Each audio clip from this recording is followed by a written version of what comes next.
Welcome back, ladies and gentlemen. Thank you all for joining once again. Now, I didn't want to bring this to you guys, but I figured let's touch on it a little bit. It's not going to be a long video, hopefully. I just wanted to touch on this. We're going to be taking a look at Discovery today, and there's actually some big news that you can see on the screen right here that just came out about Discovery.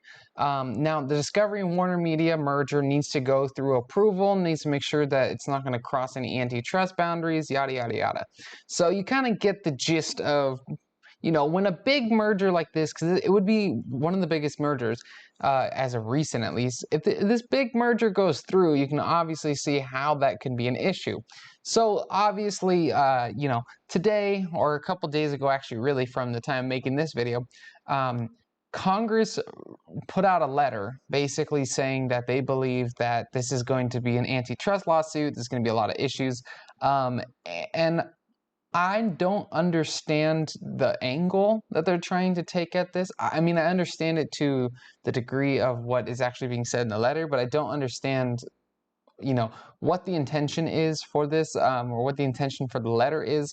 So let's dive right into it. We're going to be taking a look at Los Angeles Times. You can just really look this up anywhere. But so the whole idea, though, is Warner Media and Discovery, if you don't already know, are trying to spin off into a new company and combine both the companies and the assets. So essentially what would happen is Discovery would take all of their media, so TLC, Food Network, HGTV, the DIY Network, Discovery, obviously Animal Planet, merge it over with Warner Media. So HBO Max, Game of Thrones, DC, they have a ton of movies that are on HBO Max as well that are all either created by Warner Media or run by HBO. You have because you have Harry Potter. It's another big one. So there's a lot of media being pushed into this, and a lot of assets they're going to be pushed into this. So their concern is that maybe it might be a monopoly type merger, the antitrust type merger is their concern. So essentially what is happening though is the letter from Congress comes and it says the merger threatens to enhance market power of combined firm and substantially lessen competition in the media and entertainment industry, harming both the consumers and American workers. Now, this is the thing I don't understand, because the problem is it's not like you're taking, Disney buying out Warner Media. You're taking Discovery buying out Warner Media, or merging with Warner Media, and it's basically complementary. You're not doubling down on the amount of media that you're going to be able to produce. Because I mean, if Warner Media has access to CNN, I think it's NHL, MLB, NBA. You obviously have HBO Max, you have HBO, the channel, you have a bunch of different other networks. I don't understand how combining a company to make it so that they have a bunch of lifestyle networks and a bunch of produced, very high production cost networks, how that's really going to take away from the market power, because all HBO Max and Discovery Plus are really competing on is just subscribers. It's not really like they have the same exact offering.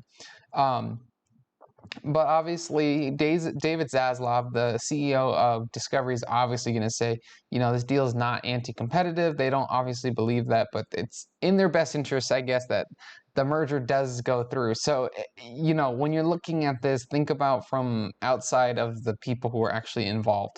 So they're going to be taking a bigger look at this, though, and I think that one of the things that you need to pay attention to is the fact that as far as how this impacts the company, how this will possibly impact the merger, I don't think it really will. I don't think that this is going to make too huge of a difference. Really, their concern with this whole thing is the fact that if they combine this now, let me see if I can find it. So I'm actually gonna pull this from the Variety article that they did.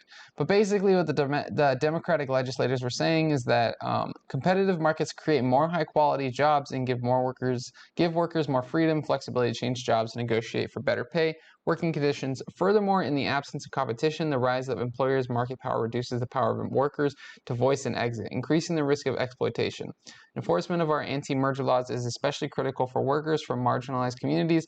In past, mergers across all industries have disproportionately led to job losses for workers identifying as racial or ethnic minorities compared to their white counterparts. Now, I actually did some Googling, and in terms of their breakout of the of the races, or at least self-identified, I believe it was around 60% was white, and then obviously the remaining, I want to say it was 60 to 62%, something like that, was white. The remaining was people of color. So I understand the concern.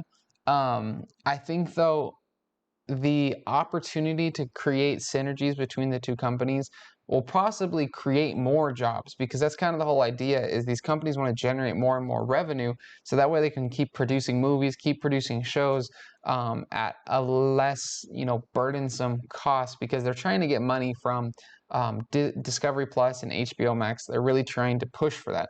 So I'm not understanding maybe what the impact that Congress may see on this. I understand the concern. They also noted that despite representing nearly 1/5 of the population, Hispanics are systematically the most underrepresented on screen compared to other demographic populations there.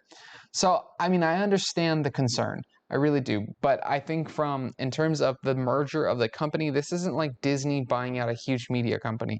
This is like Discovery, who owns a bunch of lifestyle channels, makes very, I don't want to say lower budget, but it doesn't cost as much to make their shows, because it's usually live produced shows, versus you have the Warner Media side of the whole merger that will possibly happen, where they focus on high production shows, scripted television, scripted movies, and so that isn't really going to cause too much of an issue in terms of the merger. Again, if it was like Disney buying out HBO or Disney buying out another huge producer, I could totally see that. But these companies are trying to spin it off into a merger. So I'm not understanding what their intent is. I don't really think that this will affect the merger too much. Again, if it comes out that it affects the merger, I think that Discovery Plus is good on its own if it ends up needing to go that route.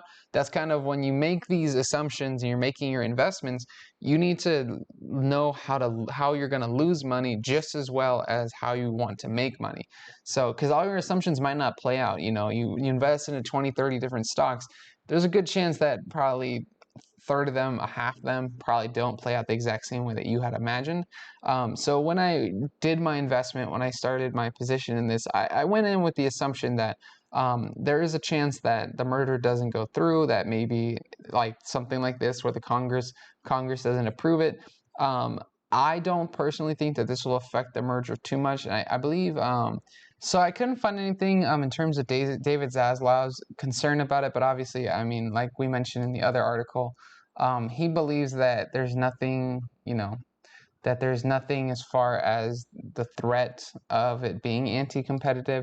He did mention, though, that the whole idea of this merger is to basically give a giant comprehensive entertainment menu. And if you think about it, when it comes to cost synergies, if you can really merge costs and basically spread it across and create that economies of scale as far as the costs go, it actually will benefit the end consumer, because then, Warner Media and Discovery, who are both probably paying for upkeep on their services, doesn't necessarily have to worry about that. And they can also, the nice thing too is once you have that giant pool of talent, you have that giant pool of production talent and just different people who work on these shows, you can actually utilize and build out more and more networks and more shows, and have cross-platform interaction, and I think it's a really good opportunity. So if you're investing in a Discovery, make sure you're looking at Discovery, the company, before you even think about the merger. Sure, it'd be nice if the merger goes through. I think that there's a lot of benefits, a lot of upside if the merger goes through, but you also need to look at the fact that if the merger doesn't go through, if things don't work out, what is my investment thesis then? And that's kind of what I did. I didn't start my position heavy. I think I only have about 1% of my portfolio so far in this, but I want to build it out to maybe 5-6% at the end, before I'm hoping to get it in before the merger happens. So overall, though, I wouldn't worry about this news really too much. I'm confident in Zaslav and the rest of the team to get this done. If the merger goes through again, I'm more than happy to take some shares of the new company. If the merger doesn't go through, I like Discovery for the long term anyways. So either way, honestly, I'm totally okay with it. Anyways, guys, if you have any questions down below, let me know, or just let me know if you have any comments on this, or if you saw anything that I might have missed. With that being said, that's going to wrap things up for today. Make sure to like and subscribe button, and I'm going to talk to you guys later. Have a great day.